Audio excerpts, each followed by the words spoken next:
versus 6 matchup.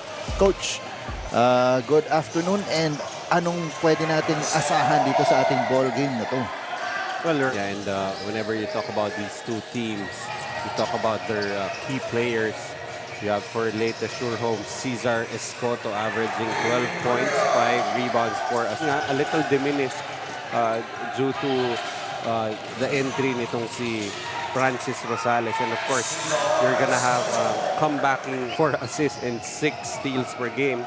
And does play very heavy minutes, 34 minutes. So, you know, a lot more firepower now for LEYTE, and guys like says of Francis Rosales, and now they form a new big three.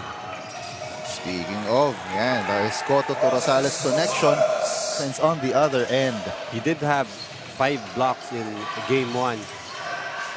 the nose for the ball of itong si Brent Rosales. A basketball player, very early in the tournament, very tentative. You know, he pretty much just spots up and takes those shots, but Second nature na.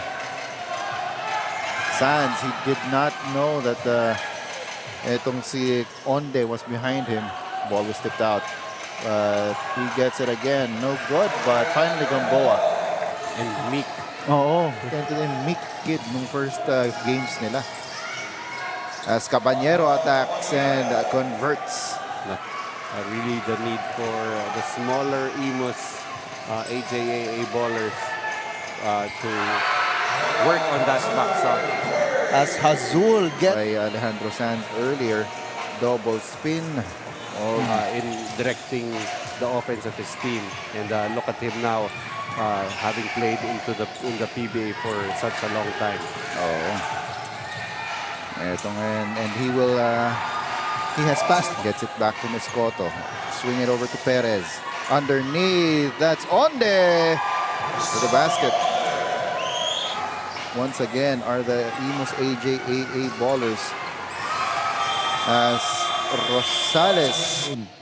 Thank you so much indeed. Enjoy the game, kaya naman. Before we go continue watching this game, we want to thank our major sponsor, TMT Play, for being our... Blocked by Peregrino.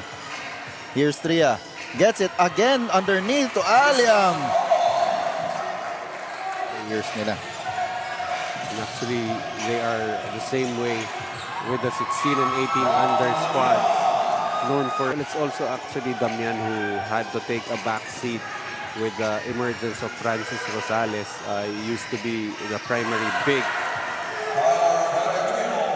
It's on a 3 there, increasing this IMUS lead back to 6.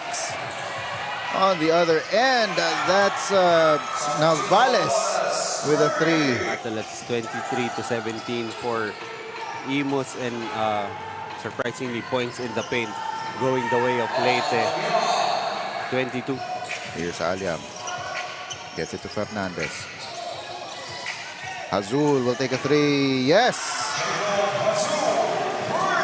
Jacob. Damian.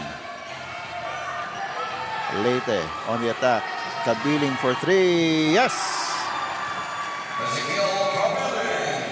From the three-point area. That's the second conversion for LEYTE in this ball game. Caballero gets the... Now, actually, when he got called for a second personal foul, It's the second. Possibly. Pitches it to Escoto. Escoto going up. No good. But Damian is there for the putback. But they're not converting. Here's Aliam attacking. Misses. But the putback is there for Fernandez. Hindi mahawakan ni Onde yung pass initially, but he is able to recover it. Rosales for 3 and makes it. Here's Caballero over to Escoto, who has checked back into the ball game. Escoto for the jumper. That's short. Rebound is goes to Rosales though, and he gets the putback. This was that fast break layup off the attack by Anduel Caballero. That's fourth quarter. Boa has checked into the ball game. Rosales Over to Perez for the short shot. No good for Arguelles. And nauuna dito. Here's Caballero on the attack. And makes that layup. You know, with the As you also see, you can see on the left side of your screen, si Navales naman. Ay, sorry, that's Onde pala. As Caballero with another basket. Talon-talon muna si Onde dun sa likod. As Sanz gets a basket himself. you know, Marzan tracks down the rebound. Here's Tria. Goes up and in. I think And libre si Rosales sa ilalim, pero itong si Navales opted to wait. As Caballero gets the basket underneath. Ito si Aliam. He's got Escoto in front of him. Uses his heft and gets the basket. As yun, on the attack. They're not the big three ng nitong. In fact, sama na si Onde. You know, they're smaller, but they really are they really hustle for Leyte. As we have Pound Fitness focuses on strength and conditioning and athletic training. So if you want to elevate your game or gusto mong makondisyon, paksok ang una. Zan.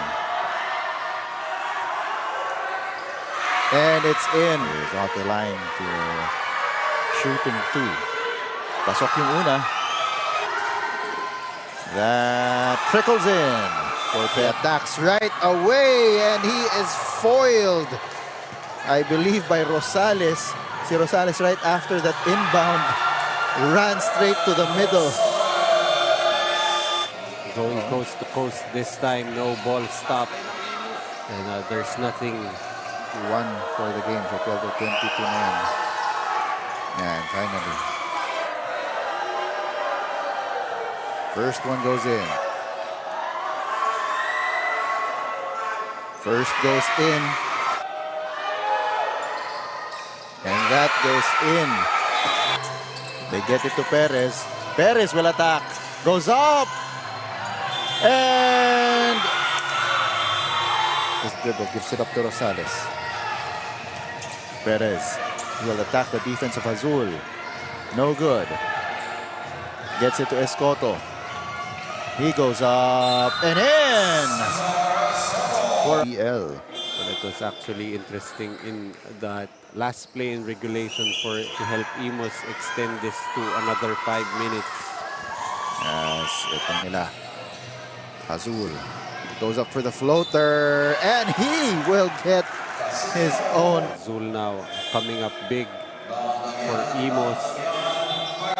See, now it's Dan Damian who will foul out for Leyte. Taking a look at Dean Tria at the bench. Yun pa rin, iniinda pa rin niya yung sa kanyang. And Escoto will run things para dito sa Leyte. Escoto on the attack. Nasa corner si Onde. Yes! To the ball. Navales, he will try a three. That's off the back iron. Rebounded once again by Leyte. Here's Escoto. Escoto. Waiting for the screen.